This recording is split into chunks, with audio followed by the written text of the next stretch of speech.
আসসালামু আলাইকুম এভরিওয়ান, সবাই কেমন আছেন? কমেন্টে অবশ্যই জানাবেন। আজকে আমি হাঁসের মাংস রান্নার রেসিপি দেখাবো।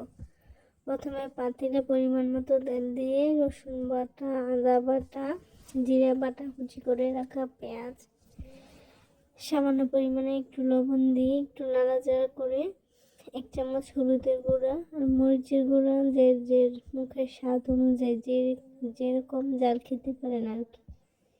যেহেতু হাঁসের মাংস, তাই আমার আম্মু এখানে 5-6 চামচের মতো মরিচের গুঁড়ো দিয়ে দিয়েছে আর কি।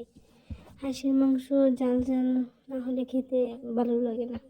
তারপরে মশলাটা ভালোভাবে কষিয়ে নিয়ে কুটে এবং ধুয়ে রাখা হাঁসের মাংসটা দিয়ে ভালোভাবে মশলাটার সাথে মাখিয়ে নিতে হবে। ভালোভাবে নাড়াচাড়া করে মাখাতে হবে। তারপরে ঢেকে দিতে হবে। ঢেকে দিয়ে অনেকক্ষণ যাবৎ ভালোভাবে কষিয়ে নিতে হবে। অনেকক্ষণ যাবৎ কষাতে হবে। এখন পর্যন্ত আলাদাভাবে কোনো পানি ব্যবহার করা হয়নি। হাঁস থেকে যে পানিটা উঠেছে ওটা দিয়ে কষানো হয়েছে।